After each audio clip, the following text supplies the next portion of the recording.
welcome to the Wormhole Podcast, episode 83. Bringing on an author and talking with them about one, occasionally more, of their books in detail. I'm Charlie Place, and today I am joined by Alex Hay. We'll be talking today about his phenomenal debut, The Housekeepers, which was published in July. The year is 1905, and Mrs. King has been fired from her job as housekeeper of the de Vries mansion. She wants revenge and gets together a group of women and some henchmen to perform an elaborate and daring heist to rid the house of every last item it contains. It really is a performance. It's going to happen during the new mistress's untimely ball. It's an incredibly fast-paced and well-plotted read that gets to the action straight away and gives you the why later on, which I absolutely loved. Let's get to it. Hello, Alex. Charlie, hello. Thank you for that phenomenal introduction to the book. I have never heard such a wonderful pitch for it in my life. You're welcome. No, I really enjoyed this. I haven't had a book in so long that's just been so fast-paced and so well done, and I've got a question about that in a minute. So the starting point for the book, the initial inspiration, talk to us about it. Well, I think it was sort of two component parts. So first of all, I had been dying to write a heist novel because I love that plot structure. It's a gift, really, for a writer because the engineering is quite tight and there are so many rules in terms of the sequencing of reveals, the lovely component parts of gathering your team, of setting up various obstacles along the way. And I just knew that if I could get that plot structure set down on paper and then work through my first draft, I would have something very fun and delicious to play with. And I suppose the second piece was that I was longing to write a book set in the 1900s because I adore that period for its opulence, its glamour, all of the details we know it for in popular imagination. So rolling lawns and huge houses and parasols, etc. But actually, of course, it doesn't take very long to scratch beneath the surface and find a slightly more complex view, a world that was changing incredibly fast, new technologies rising, economies falling, new money fighting with old, and a whole host of enterprising people determined to upend certain rules and get their just desserts. So again, these were all really, really lovely ingredients to start building out a world and building out a cast. And I suppose really the light bulb moment for me was pondering, if I were to set a novel in a beautiful Mayfair mansion, who was downstairs and who might come sidling out of that green baize door looking to grab a little bit of privilege from upstairs for themselves. And thus the sort of journey of writing The Housekeepers was off. Which character came first? Good question.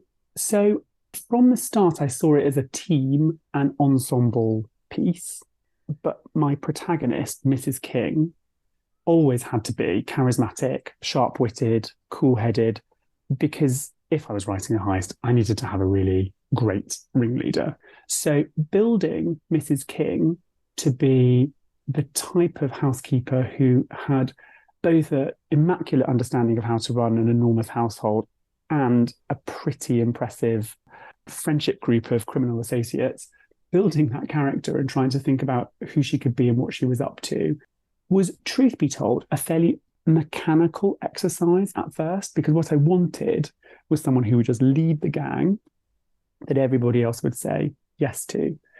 And interestingly, as the story evolved, finding the sort of softer or more vulnerable sides of Mrs. King, of Dinah, trying to get close to the bone of the motivations one would have to strip the grandest mansion in Mayfair of its every last possession. Why would you do that? What's the reason? What's the heart of the story? That took longer to get to, actually, and I circled and circled quite a few times, particularly in the first draft, trying to get to her. And she was quite a chilly and elusive character for me for a while. And interestingly, so she is for other characters in the book. So she came first, and building and making sure I understood her heart and how her heart functioned was sort of a key driver right from the get-go. So the family element came later then? It did. So weaving the family connections and thinking through some of the key reveals about who is indebted to whom in that house and who feels certain rights and prerogatives over it was something that evolved in the course of putting that first draft together. And candidly, it was also about trying to think, okay, this is a novel set at the turn of the 20th century. We're just coming out of that period of high octane glamour of big twists and turns and family dramas in wonderful fin de siècle novels. How can I get some big, juicy sensation fiction tropes in here about secrets, about family and birthright, and make sure that there was a nice, big, chunky reveal for Mrs. King's family connections in the book as well. I was pleasantly, I have to say, pleasantly surprised that you included that fact so early on, and also with Mrs. Bone being the sister of the person who was Danny O'Flynn. And I mean, on this and everything here, if I remember correctly, you planned this meticulously. I mean, it certainly seems like you did. Can you tell us how you went about creating this? You know, did you have a whiteboard full of notes, or, you know, how did you do it? Oh my God, I had my spreadsheet of doom. It was gargantuan. So I'd decided, having started and abandoned novels in the past when the structure fell down, that this time I was going to plan this book to within an inch of its life. And I did. And I had a really detailed scene plan which set out every little piece of action from start to finish. And while I was writing the first draft, I would sort of finesse elements of it along the way. But the hardest part of writing the book was doing that first plan, because actually it was pretty grueling. And there were times when I'd be itching to just get going and start writing the story. And I think probably putting my spreadsheet of doom together must have taken a good 3 months or so, which meant, though, that the first draft was actually pretty quick because I was effectively writing it up. However, pretty quickly, the whole story changed. So the second I sort of put that manuscript to one side and then looked at it with a colder eye, I could see there were a host of things I needed to do to the story. And I wonder in hindsight whether I would have been better off just cracking on with the first draft and seeing how it went. But I think it was a confidence thing, truthfully. I think I was trying to make sure I didn't mess it up, because I felt as though the idea was so fun and would bring me so much joy to write that it would just be a crime to mess it up. So out came Excel, trusty Excel. But once I moved into editing stage, I probably never looked at that Excel sheet again. Gosh. Well, you said about the rewrite. Can I ask what changed? Was there anything significant that we might be interested to know about the differences? Yeah, there were a few pieces that shifted quite a lot. So, I mean, there were so many drafts of this book. I'm trying to think what really happened between 1 and 2. The main structural edits. This is already a book with a pretty hefty cast of characters, but believe it or not, there actually used to be even more. And I think in the spirit of trying to keep things at least reasonably streamlined, I started chopping some of those people or combining them. So for people who read the book, the financier of the whole operation is the rather impressive and occasionally cantankerous, but heart of gold, Mrs. Bone. Mrs. Bone was actually originally 2 different people, one who had the money and one who went into the house. And actually, it just occurred to me very quickly that they could be glued together quite easily. And so that was a sort of fast change. There was another character who was, I was quite fond of, actually, a secretary employed by the master of the household with an exceptional eye for detail and fantastic photographic recall, which is quite helpful when you're trying to check that you've actually taken every item from the room that you're planning to rob.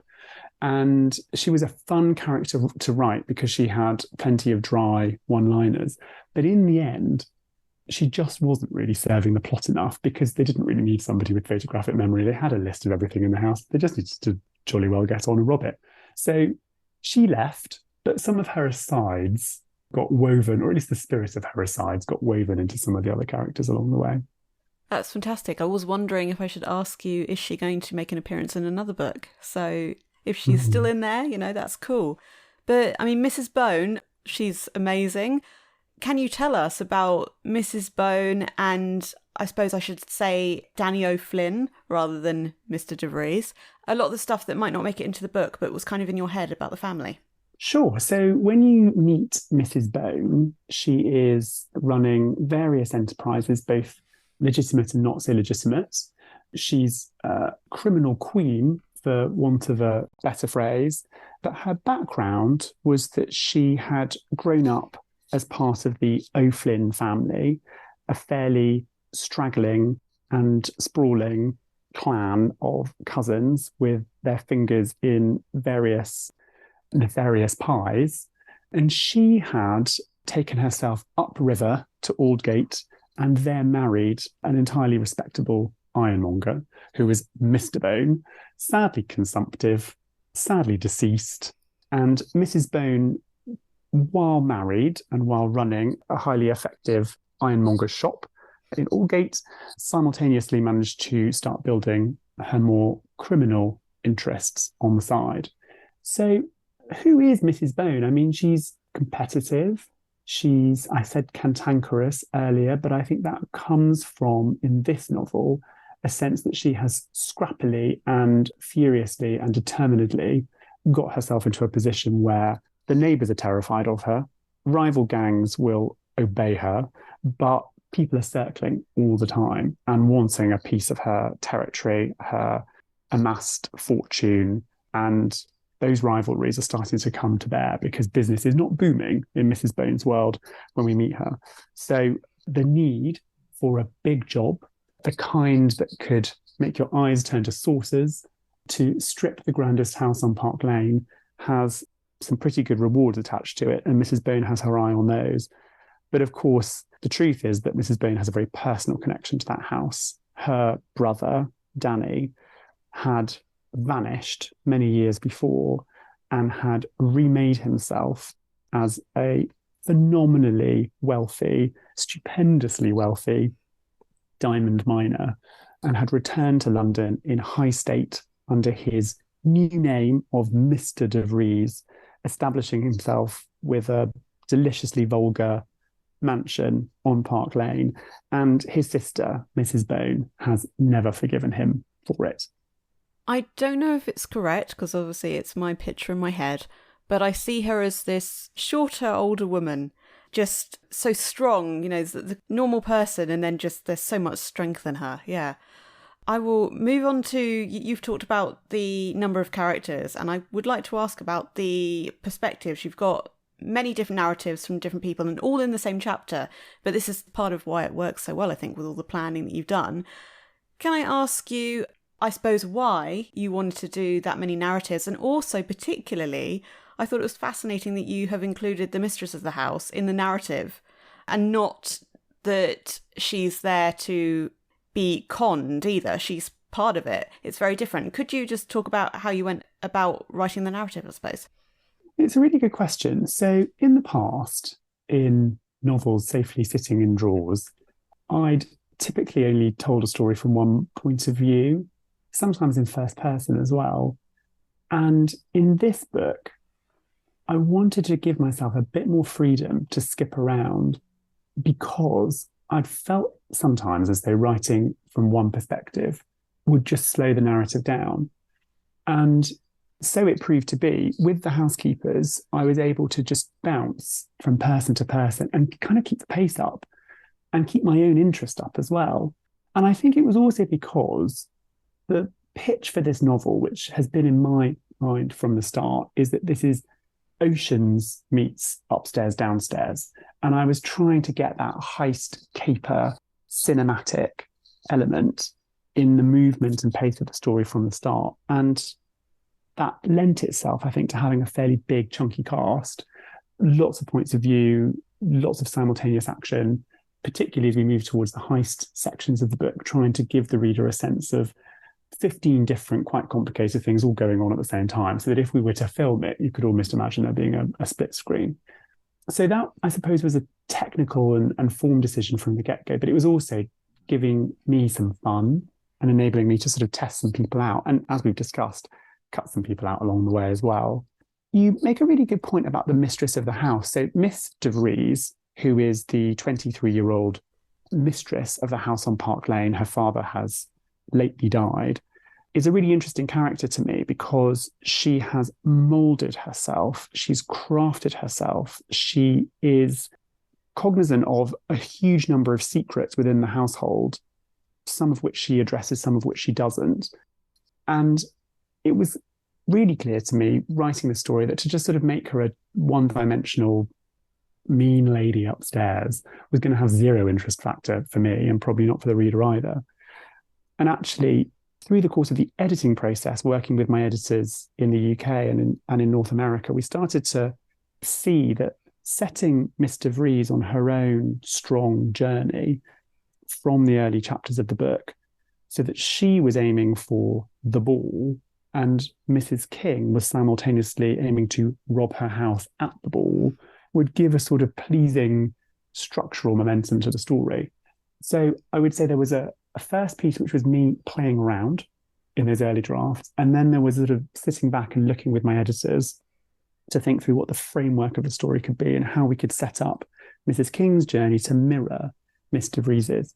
Because in my mind, what I was looking for was to feel as though those two characters are almost two sides of a coin. They're both hard, chilly, complex characters, and they have knowledge of one another, which is complex. And therefore, it was always a nice feeling that I could sort of flip a coin with both of them and move from one perspective to the other, but you'd get some shared characteristics of a kind of steeliness and determination to drive for the goals that they had set for themselves, rightly or wrongly, with a lot of moral complexity around it. I sense that that would give the book a kind of double spine that would set up, hopefully, a good payoff at the end. I love what you did do for Miss de Vries' narrative. And at the same time, I do kind of wish there was a scene in which they're kind of winching the bed up and kind of taking her away. That would have been funny as well. But I mean, to me, there seemed to be a lot of comedy in the book. I know you've mentioned Oceans and Upstairs, Downstairs, and I actually got a feel of Sadie Jones', I think it's called The Uninvited Guests. They're not at a ball, but it's an Edwardian family and they're zombies and it's just bonkers. But was comedy important to add? This is the first book I'd written where I actually put jokes in. Everything else in the past was so grim and sort of bleak and gothic. And I don't know whether it was just the concept for the plot or the nature of the cast, or probably both, but just lent itself immediately to having some fun. Because it's a silly book in many ways. I say that with pride and unashamedly. I'm asking and begging my reader to suspend their disbelief and go with me in the belief that this group could rob that huge house in record time as effectively as they do. And therefore, you know, carrying that through, it was fun to write and I wanted it to be fun to read on the page as well. So jokes, wry asides, characters staring agog at each other's costumes when they're going incognito into the house. All of that was just really fun. And I haven't read it back in ages since we obviously put it to bed. But I was listening to a snippet of the audiobook and it was really lovely because it was like hearing it almost as an outsider. And it was fun to hear the jokes again. It was fun to hear the one-liners. And I love that in books that I adore to read. So I definitely wanted to bring some comedy and some joy into this novel because there's a dark heart at the heart of it as well. And so balancing that was quite organic. Mm-hmm.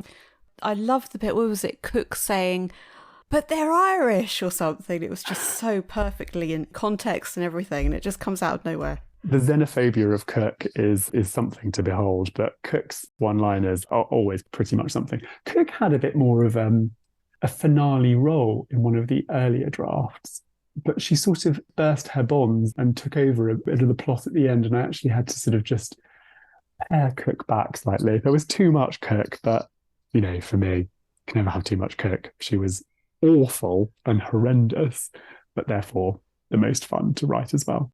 It's a pity that she couldn't have become part of the group doing the heist. I know that wouldn't have worked, but at the same time, yeah, it would have been fun. Maybe Cook will, I don't know. Can Cook have another day? I don't know. I think Cook's a bit irredeemable, to be honest. Poor old Cook. I've got a bit of a random question, A bit on comedy as well. I hope I'm saying this right. Hepzibah?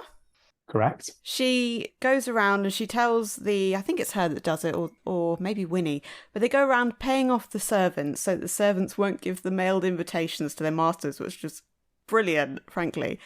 Is there any basis in history? Did servants do this kind of thing, or was that just from your own imagination? I have no idea. That's a really good question. Historically, I have no clue on that. The reason for the scene you're talking about, which is Mrs. King and Hepzibah strolling around various mansions across West London, veils on, parasols out, bribing or bamboozling various footmen of various grand houses to quietly squirrel away invitations legitimately sent from the house so that they, Mrs. King and Hepzibah, could replace those invitees with people of their own design and make sure they had their own crew in the house on the night of the ball. The, again, reality of that, I'm begging the reader's leave to go with me on it. But let us assume that there would have been all sorts of money changing hands, favours owed and granted across households across that time and world. So while I don't have it on the historical record, I feel spiritually maybe it would have had a little basis in something spiritually true. Well, I certainly expected you to give an anecdote of some sort, so I completely believe it. It's safe to say I completely believe it. So you mentioned the dark side of the novel, so we'll go there and then I think we'll probably get a bit more lighter and upbeat. The sexual exploitation. Why did you want to include this? Why was it important to have this? We talked at the beginning of this conversation about the fact that if you scratch beneath the surface of 1900s London, it doesn't take very long to find myriad examples of really reprehensible exploitation. And so it was in the course of my research for this novel.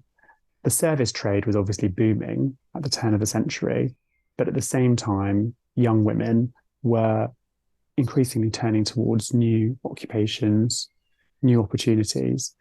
And in the process, the trafficking of young women was both on the rise and part of a huge moral panic at the time as well. It was a huge topic. There was a strong sense in the early 1900s of women being exposed to this threat of police inaction on it.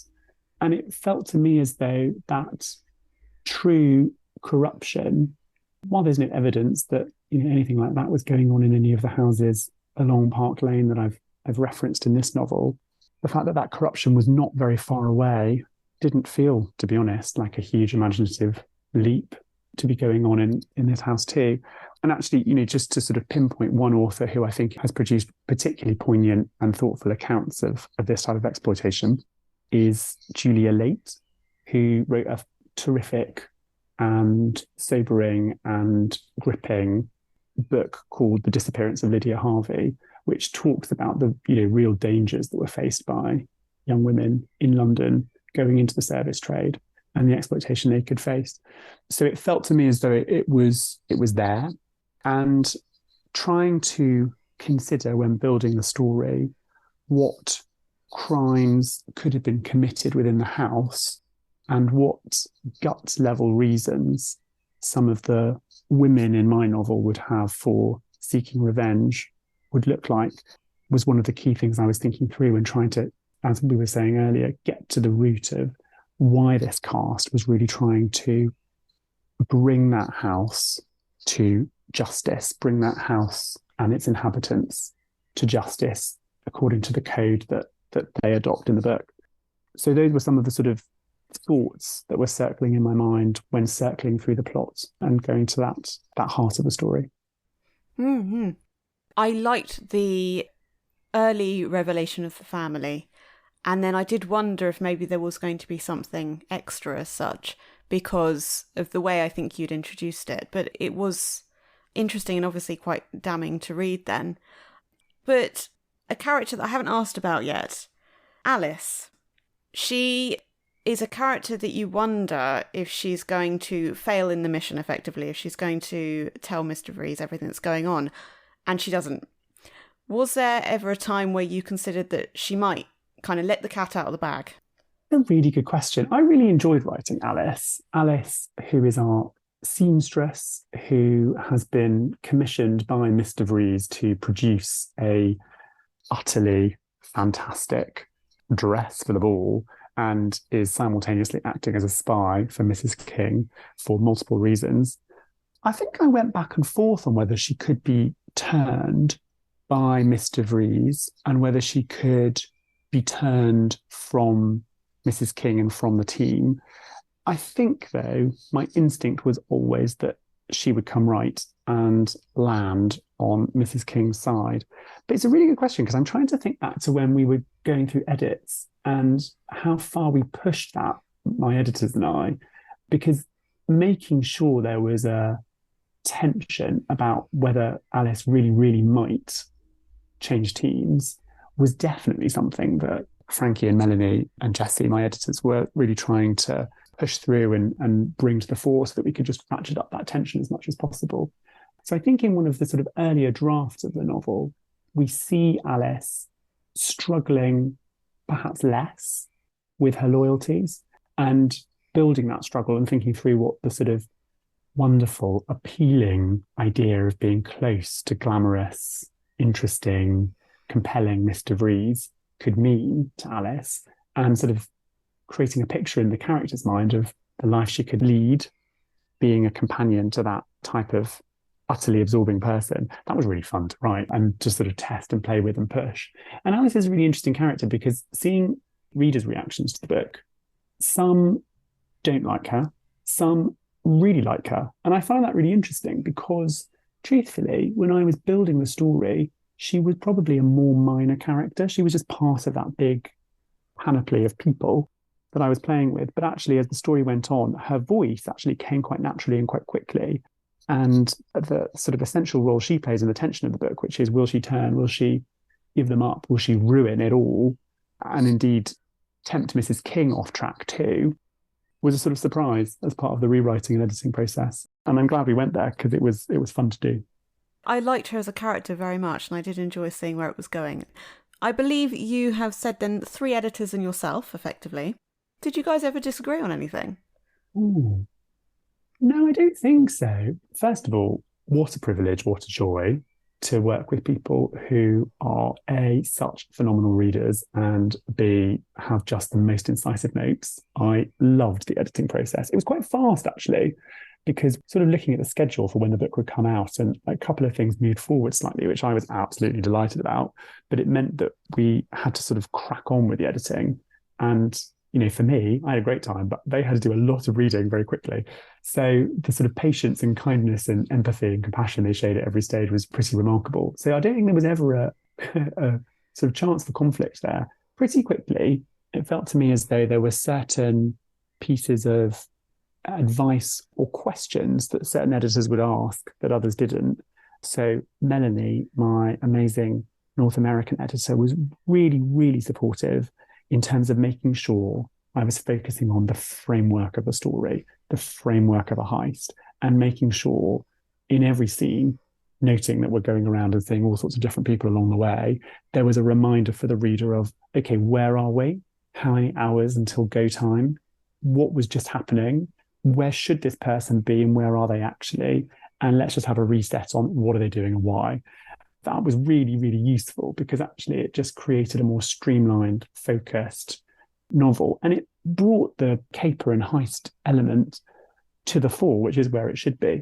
And working with Frankie, my UK editor, that was a really close and special relationship that was born really from the first day we knew we had an offer from Headline to publish the book. I think the morning after, Frankie gave me a call and we chatted about what was on my bookshelf, what I like to read, vision for the book, tone, what it would feel like from a positioning perspective.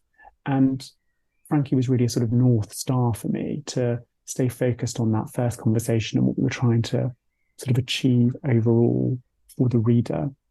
Having Frankie there as a sort of sounding board was incredible. So no, never any conflict, but just the amazing, lucky opportunity to work with 3 different brains with 3 different perspectives. And I have to add, Jessie, who was editorial assistant on this book, was the most amazing and motivating correspondent at every stage, and actually was shadow editing with Frankie all the way through. And I could sort of sense from the notes that there would be a certain moment or a certain plot line where Jessie's eye and wishes had to be obeyed. And actually, we've just been talking about Alice and Miss de Vries. I think one of the key reasons why that relationship and that tension about whether Alice would turn, that was Jessie's doing, question, and planted from the start. So I was just hugely indebted to her and to the whole team for just helping to shape this book and make it the story that it is.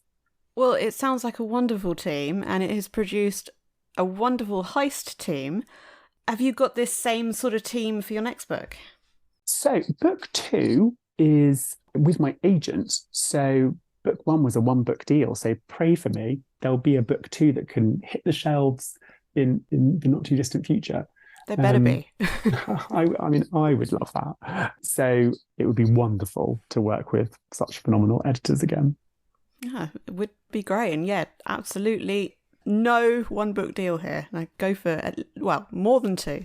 Thanks, Charlie. Yes, let's let everyone who's listening hear that too. Yes, Charlie Play says more than 2. Hooray! So the ending, I don't know how big a question this is going to be, but we will see. Not having Dinah do anything particular with the information she has. I like that. She didn't need it. She has her knowledge and now she has the money. But I suppose I want to ask, was there ever a different ending in your mind at any stage? That's a really good question. No, I don't think there ever was. Mrs. King wants her birthright. And in her view, it is that house. And she wants to strip that house in order to get it for herself. And from a legal perspective, Mrs. King is also looking for some information in that house that will bestow upon her the rights and prerogatives that she feels are rightly hers. So she wants that all the way through. And of course, in that classic want versus need character conundrum, it happened very organically that at the moment at which she could get that information, she knew what that information was, she could have it if she wanted it. She didn't want that house, not with its history, not with its secrets, not built on the back of what it was built on. That's not really an inheritance that was actually worth having at all. And so I think both from a planning perspective and then from a first draft perspective and onwards, it always felt right that in the end, she wouldn't need the house. She would be able to still get a fortune because, come on, we're not going to do a glorious heist and not be extremely wealthy at the end of it. So I can satisfy you that she is very, very rich, but she can drive away in her roles without needing to also get her original goal. And it felt right to me along the way. And it's nice to hear you say that it felt right to you too. And it will remain to be seen how people feel about it at the end. I hope the Housekeepers delivers a satisfying ending where our characters get their just desserts. We don't have any ambiguity about that. And the knots, I hope, are broadly neatly tied. But there's just enough tendrils in the final couple of chapters and enough options for our original 2, Mrs. King going for her heist and Miss de Vries going for her ball. There's enough threads left loose there for us to ponder what they might, both of them, do next. There's another loose thread, actually, that has occurred to me. We've got the little kid, I think he's young enough to say that. For anyone who's wondering, the What-choo boy, I suppose. I was surprised that we didn't get more information. Can we consider him, obviously not part of the dark bit, obviously, but he's a loyal servant, effectively? I love you for noticing the What-choo boy. And you are quite right that he's left a little adrift, isn't he, in the story? And there's more to his life given how young he is, and I wouldn't be surprised if he couldn't rock up somewhere. But he's a bit like Cook for me. I can't quite decide about him, whether he's got a softer side or whether he's just extremely annoying and basically despicable. So it remains to be seen what will happen to the What-choo boy.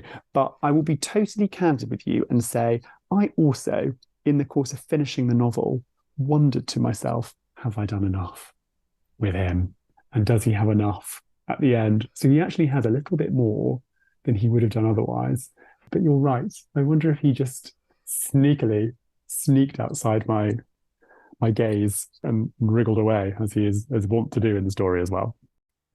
I think he could have run the whole show. I think he could have taken over Miss Bones' role completely. I think you are correct.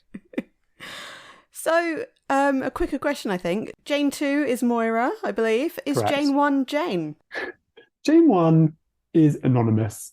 Who knows Jane 1's real name? I love Jane 1 and Jane 2. You asked earlier about, did you mean the book to be funny? And to me, it's very funny that there's two housemaids with fantastic capability at the trapeze whose mistress has just named them 1 and 2. So I adored writing them. And again, very naturally, both of them developed a very natural voice. Jane 1, I hear as just being a bit sharper, a bit more exasperated. And Jane 2 has something slightly more grave and precise and refined about her tone. And it doesn't make any sense. There's no particular reason for it. It's just how they've emerged in the course of the writing. And no matter what happened, whether I was putting them on the chimney or in the attics or torturing Mrs. Bone or torturing Cook, they just spoke in the same way every single time. And I loved them so much. So I have to say I was writing a short story set in the world of the Housekeepers, and we'll see if it ever lands anywhere. It opens with our gang enjoying themselves at a very lovely Riviera retreat to celebrate their winnings. And it begins with both Jane 1 and Jane 2 in their funerary bathing costumes, launching into the ocean. And of course, as you can imagine, they are suitably dry and unimpressed by nature and swimming, as they are by many of the things on Park Lane. So yeah, love the Janes from top to toe. Well, I've pressed the non-existent pre-order button, so you've got one sale there. But yeah, I loved how they just got on with it. Like, yeah, sure, we'll be Jane 1 and Jane 2, and then you just have the Moira every now and then. Yeah, it was great. The smoking machine, I mean, that was a great idea, and it's a real thing. So the patent for the smoking machine, I have never seen, but the advertisement and schematics for it absolutely exist. So Parenti smoking machine, designed to simulate the breathing of a cigarette, was at least illustrated with the intent of production, and was designed to fill a room with that sweet, sweet fragrance of oh so fashionable 1900 cigarette smoke. Now, the leap I'm asking the reader to take is to believe that they were then mass-produced and available at wholesale prices, and that Winnie and Mrs. King could put in a pretty, pretty big order in order to simulate a rather large amount of bluish smoke appearing in an upstairs bedroom. That part is a jump, but at least in advertisement form, the smoke machines are real. I mean, I think you have got there's a lot of scope for believability just because it's also bonkers, I think, definitely. I totally believed it. And I mean, if it wasn't created in fact, I mean, you've effectively done a sort of job there anyway, which is cool. So I will ask first, am I right in thinking that this book, this story, is going to be adapted? In my dreams, absolutely. So it has been optioned, but it's not lost on me that books can be optioned and the process can be a protracted one. So I am simply praying that would come off. Can you imagine my absolute delight? I mean, in whatever medium it was produced in, I think I would either camp outside a cinema or chain myself to a TV. I would be so, so happy. So it's been optioned for TV, and we will see what happens. In which case, what's next? I think you have briefly introduced us to a bit of it, but yeah, how much can you tell us at this point? Yeah, so book 2, the time we are speaking, is with my agent. So I am currently terrified that she hates it from top to toe. And I'm checking my emails approximately every 30 seconds. So book 2 is set in the same world as the Housekeepers, but it is starring a fresh cast and a new audacious scheme. So we're a couple of years earlier this time. It's 1898, and we are conducting a con. So that's probably all I can say about it at this stage. What I will say is that writing it was a totally, totally different experience to writing The Housekeepers on a really practical note, which was, we talked at the beginning of this discussion about my beloved spreadsheet that got The Housekeepers up and running. When I started book 2, I thought to myself, well, I know the process now. I just open Excel and off we go. And I started planning this book in the same brutal detail as the first one. And when I came to start writing the first draft, it was just dead on the page. It just wasn't working at all. It felt too much, too quickly, going on, too many characters. And it just was quite nerve-wracking, actually. And I did a couple of re-goes of the first, I would say, sort of 10 to 20,000 words. And by last autumn, I just thought, this is not working. And I did what I have never done in my life before, which was go back to page 1 and, having been an absolute planner, become a true blue pantser. And literally went page by page, scene by scene, chapter by chapter, just stumbling into the dark and seeing how the story would twist, turn, and unfold. So keep your fingers crossed for me that the result is creditable. It's going to be fantastic to see how it's done and the differences and the similarities. But yeah, no, absolutely, fingers crossed. I think you'll be fine anyway.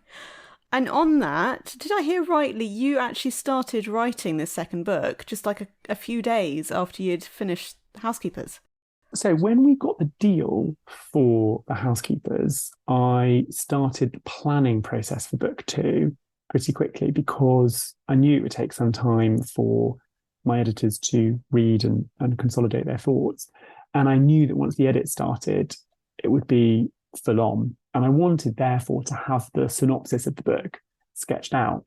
So I sort of spent the months of March, April, May last year, just starting to plan book 2, then went full on into the edits for the Housekeepers. And then as soon as the copy edits were done and put to bed, I was like, right, okay, time to get on and start the first draft of book 2. And it was a complete mistake because my brain was completely fried. I had not topped up the creative well one iota. And that first week actually was brutal, trying to put words down on the page. And I really should have just given myself a break. But I think the reason was I was just a bit scared that if I didn't crack on and get on with it, I'd be wasting time, I'd be wasting the opportunity, and I needed to go. And that's probably why those first sort of attempts at the first 20,000 words did stall. I probably wasn't quite ready to dive straight in at that pace, and the plan wasn't quite right. So by September, I then just said, right, I need to rethink this and start again. So in the end, actually, the first part of book 1 took a while. So I gave it to my agent finally in May. And that felt like a huge milestone moment because some parts of it had just been gone over and over and over and over multiple times. But the latter part had sort of come together in one rush right at the end. So yeah, totally different experience and process this time. I suppose I can understand you being in the zone, but yeah, when I heard that on another podcast, which I will link listeners to, I thought, my goodness, you're nuts. I was nuts, and it so wasn't worth it. It was lousy writing, so I don't advocate for that. Yeah, that was me being me. Yeah, take those holidays, take those breaks, definitely. Quite right. So, Alex, as said, yeah, it's been lovely having you here today and talking about this absolutely wonderful book. I hope it does get adapted for television. That would be absolutely wonderful. It would work really, really well. Thank you for being here today. Oh, Charlie, thank you so much. I absolutely loved it. I hope you enjoyed this episode. Do join me next time. And for more information as to upcoming authors, check out wormholepodcast.com. The Wormhole Podcast, episode 83, was recorded on the 8th of June and published on the 25th of September 2023. Music and production by Charlie Place.